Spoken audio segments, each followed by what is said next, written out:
Di sebuah desa kecil di lereng Gunung Merbabu, hiduplah seorang gadis bernama Laras, 19 tahun. Ia tinggal bersama ibunya, seorang penjual sayur di pasar, dan adiknya yang masih sekolah dasar.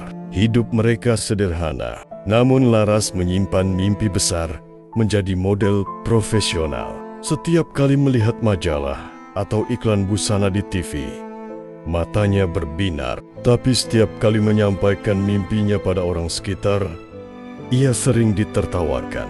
"Model? Di desa ini, kamu bercermin dulu deh," kata salah satu teman sekolahnya dulu. Namun, Laras hanya tersenyum. Ia tahu mimpinya besar, tapi tekadnya lebih besar lagi. Setelah lulus SMA, Laras mulai menabung dari hasil membantu ibunya di pasar dan bekerja paruh waktu sebagai pelayan di warung makan. Setiap malam, ia berlatih berjalan di depan kaca, meniru gaya model yang ia lihat dari internet. "Kalau aku nggak punya kesempatan, aku akan menciptakannya sendiri," katanya pada diri sendiri. Suatu hari, ia mendengar kabar ada audisi model lokal di kota terdekat. Dengan uang hasil tabungan selama 3 bulan, Laras berangkat menggunakan bus. Ia gugup tapi penuh semangat. Namun, hasilnya ia gagal di seleksi awal. Salah satu juri hanya berkata dingin, "Kamu kurang percaya diri dan belum punya pengalaman." Laras pulang dengan hati hancur, tapi ibunya menyambutnya dengan senyum. "Namanya juga awal, nak. Besok coba lagi." 2 bulan kemudian, Laras ikut audisi kedua. Kali ini, ia lebih siap belajar catwalk dari video, YouTube, dan latihan ekspresi di depan kaca. Tapi, lagi-lagi gagal. Ia mulai ragu. "Apa aku memang gak cocok jadi model?" gumamnya. Namun ibunya memeluknya dan berkata, "Anak ibu gak gagal. Kamu cuma sedang diuji seberapa kuat kamu memperjuangkan impianmu." Kata-kata itu menjadi energi besar baginya. Kali ketiga, Laras ikut audisi di Surakarta. Ia bahkan harus meminjam uang 100.000 untuk ongkos dari temannya. Kali ini ia lolos sampai semifinal, tapi tetap tidak terpilih. Beberapa orang di kampung mulai mencibir.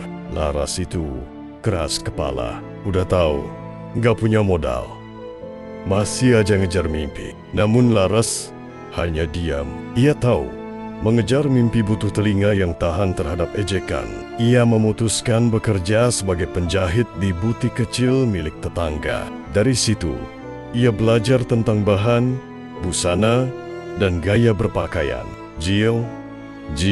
Ia juga sering meminta izin mencoba baju hasil jahitan di depan cermin butik itu. Berpose seolah sedang di atas panggung. Pemilik butik, Bu Rini, memperhatikannya. "Kamu punya postur bagus, Laras. Kalau kamu sungguh-sungguh, suatu hari kamu bisa berhasil." Setahun berlalu. Laras sudah menyiapkan diri lebih matang. Kali ini, ia ikut audisi model tingkat provinsi. Ia membawa satu baju hasil jahitannya sendiri sederhana, tapi elegan. Ketika ia berjalan di atas panggung kecil itu, langkahnya mantap, matanya fokus, dan senyumannya tulus. Beberapa juri berbisik kagum, dan untuk pertama kalinya, Laras lolos audisi. Saat namanya diumumkan sebagai salah satu finalis, Laras menangis terharu. Ia menelepon ibunya dengan suara bergetar. "Bu, Laras lolos. Laras lolos." "Bu," ibunya ikut menangis di ujung telepon. "Alhamdulillah, nak."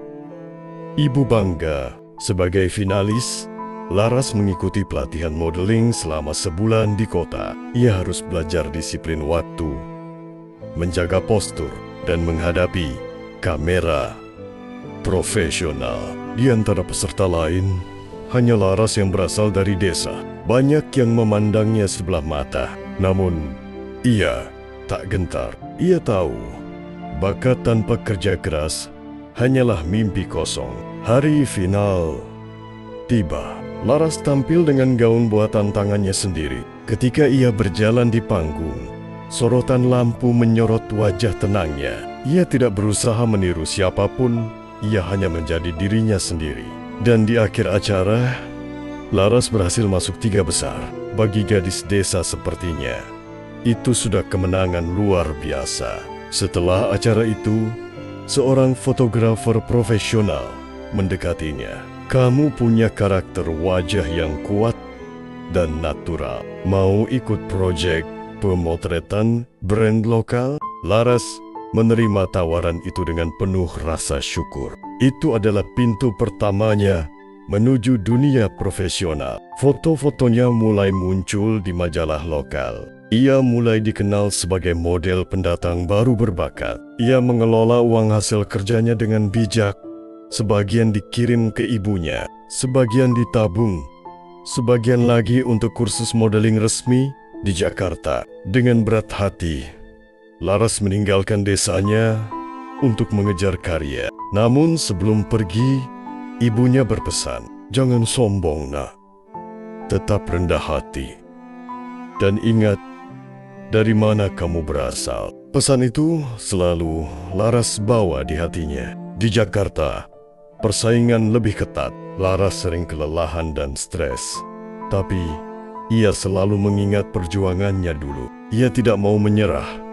Karena setiap kali merasa lelah, ia membayangkan wajah ibunya yang tersenyum bangga. Salah satu brand besar membatalkan kontraknya karena alasan teknis. Laras hampir putus asa. Namun ia memilih bangkit lagi. Mengikuti audisi lain. Gagal bukan akhir, tapi cara Tuhan melatih kesabaran. Katanya, beberapa bulan kemudian, ia mendapatkan kontrak resmi dengan sebuah brand busana muslim nasional. Kini wajah Laras terpampang di billboard besar di pinggir jalan. Orang-orang kampungnya terkejut, gadis yang dulu diejek, kini menjadi kebanggaan desa. Laras pulang dengan membawa kabar bahagia. Ia membeli mesin jahit baru untuk ibunya dan membantu tetangganya membuka butik kecil. Ia berkata, "Dulu aku belajar dari sini, sekarang aku ingin berbagi dari sini." Media mulai meliput kisahnya.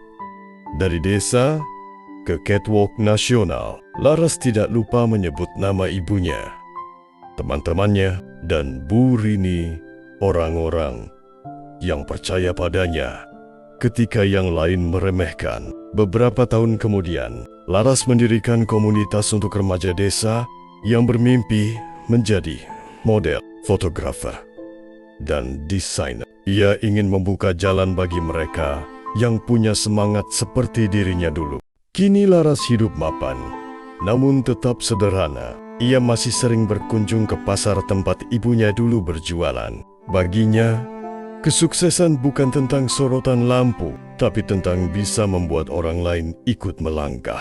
Suatu sore, ibunya memeluknya dan berbisik, "Ibu dulu takut kamu kecewa, tapi kamu malah buktikan kalau mimpi besar bisa tumbuh dari desa kecil." Laras meneteskan air mata. "Ibu, kalau bukan karena doa dan restu ibu, aku nggak akan bisa sejauh ini." Kini Laras dikenal sebagai model profesional sekaligus inspirator muda. Ketika diwawancarai sebuah majalah, ia berkata pelan, "Dulu, aku cuma gadis desa yang sering ditolak. Tapi, aku belajar satu hal, kalau kamu tetap berjalan, sekecil apapun langkahmu, Tuhan akan tunjukkan jalannya." Kisah Laras mengajarkan bahwa mimpi tidak mengenal tempat lahir. Kegagalan bukan tanda berhenti, tapi bukti bahwa kesuksesan sedang menunggu sedikit lebih jauh di depan.